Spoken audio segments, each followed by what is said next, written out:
13h48 em Natal. Você está ouvindo o programa Explicando a Bíblia. Estamos agora no último bloco com o nosso irmão Gilmar Cleito, capítulo 29 de Gênesis. Gilmar, é com você. Queridos irmãos, aqui seguindo no comentário do capítulo 29, eu gostaria de dar um destaque agora para essa misericórdia de Deus estendida a Lia, né? O versículo número 31 diz o seguinte: quando o Senhor viu que Lia era desprezada por Jacó, fez com que ela tivesse filhos. Raquel, porém, não podia ter filhos.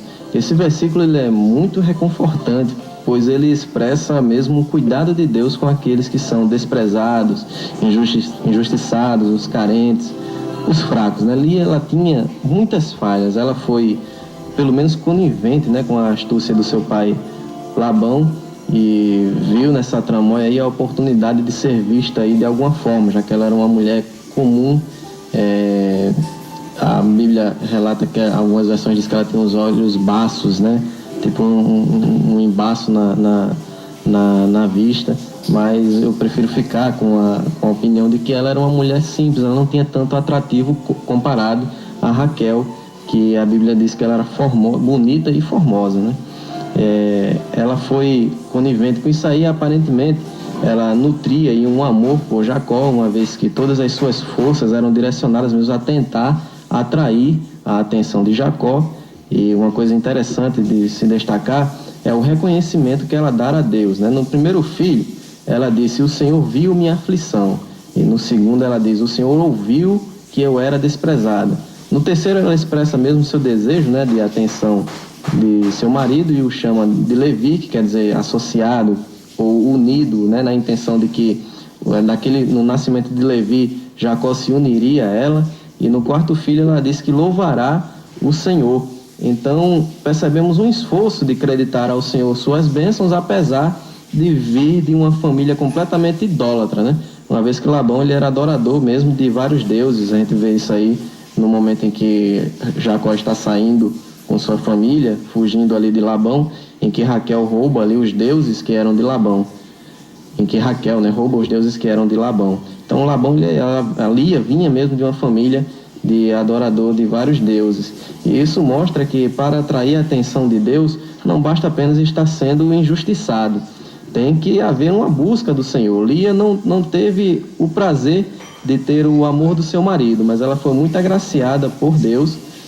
Mas mesmo assim, apesar disso, de ter sido tão agraciada por Deus, isso não foi suficiente para ela, né? É muito reconfortante mesmo essa passagem para aqueles que servem a Deus com fidelidade. O Salmo 51, versículo 17, Davi ele experimentou mesmo que Deus ele não despreza um coração quebrantado e contrito, né?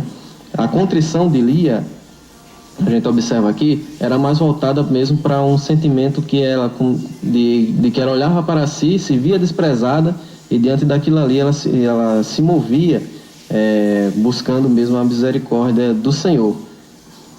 No final desse capítulo nós vamos ver aqui mostrando acerca dos 4 primeiros filhos, né, que nasceram a Jacó.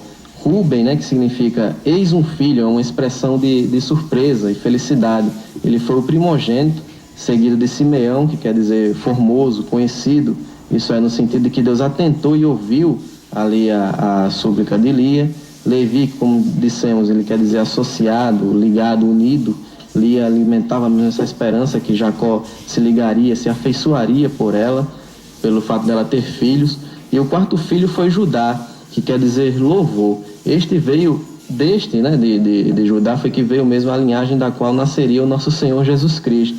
Para este, no caso do Judá, foi, apesar dele não ser o primogênito, foi para quem Jacó ele pronunciou a maior bênção. Ele disse: os seus irmãos o louvarão. Ele triunfou, né, sobre todos os seus inimigos. A tribo de Judá liderou Israel através do deserto em várias ocasiões. Era a primeira tribo que ia à frente do povo na sua jornada pelo deserto. Eles marchavam em primeiro lugar. Eles é que lideraram ali na conquista de Canaã depois da morte de Josué. Deus disse aos filhos de Israel que Judá era que subiria primeiro para conquistar ali aquelas terras. Lá no livro de Juízes, o capítulo 1, Quando o povo consulta a Deus para saber quem subiria, o Senhor fala que Judá subiria primeiro.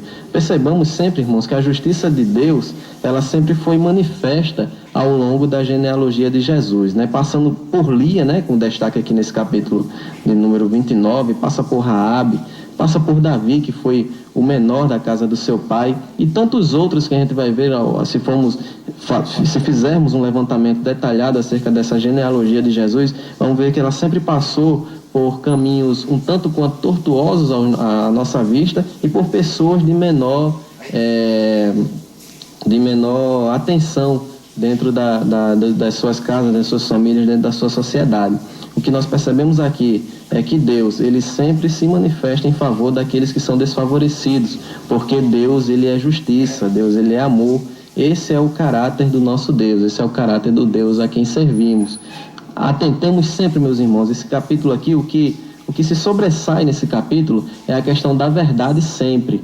Sempre que tivermos a verdade imperando em nossas vidas, a verdade sempre aflorando em nosso caráter, a gente vai ver que sempre seremos vitoriosos. Deus não precisa de jeitinhos para que ele obtenha o êxito nos seus planos. Não, a palavra de Deus ela não passa, mas sempre trabalhando com a verdade, aí sim a glória é muito maior. Então o sentimento que passa nessa história toda de Jacó é que se a verdade ela for sempre colocada em primeiro lugar, nós atrairemos sempre maior atenção da parte do nosso Deus e não precisaremos estar passando por isso que Jacó passou, de estar como que um espelho diante de nós, estar sofrendo esses castigos, Deus mostrando claramente que nós estamos falhos. Não precisamos passar por isso para sabermos o que é certo e o que é errado, não.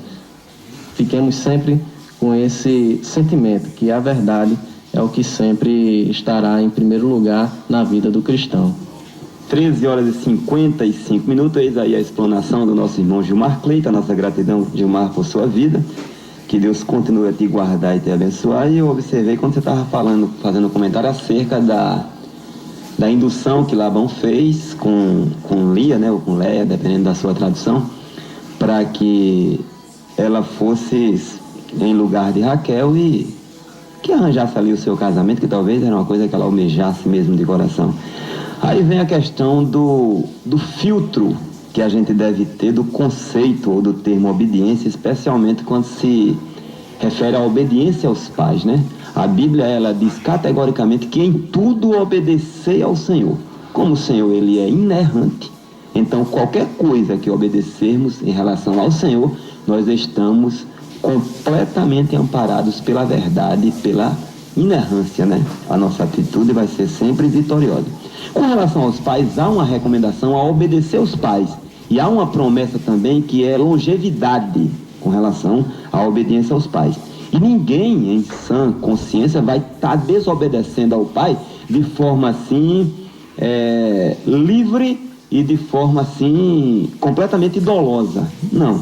Mas há alguns textos bíblicos que os próprios pais induziram os filhos a fazerem diferente da vontade de Deus. No capítulo 17 de Juízes, por exemplo, um homem que era da região ali de Efraim, por nome Mica, ele roubou 1.100 moedas de prata da sua mãe. E a mãe dele ficou soltando maldições para o ladrão. Ele se sentiu pesaroso com aquilo ali.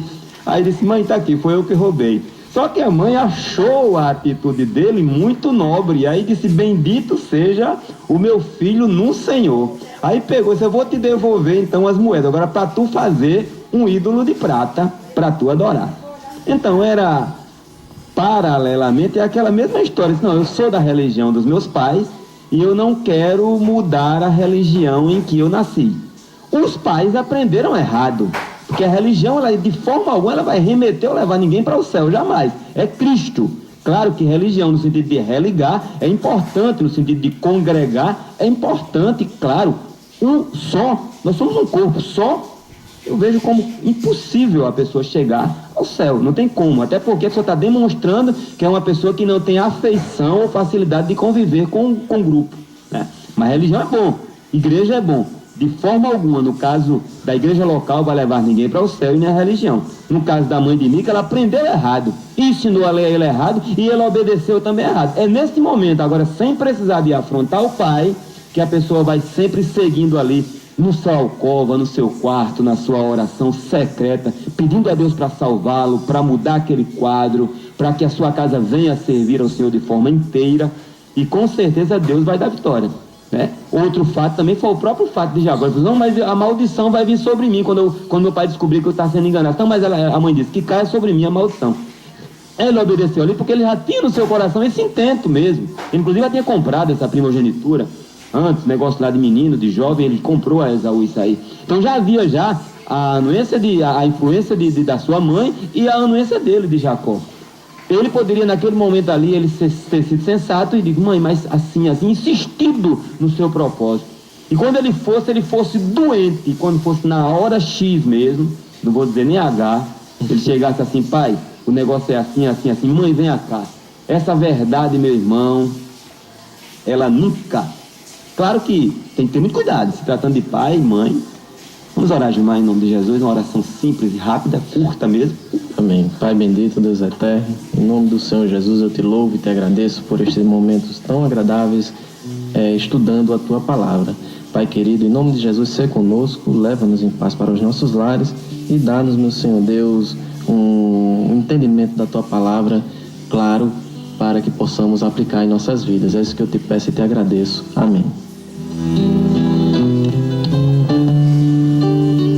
Você acabou de ouvir o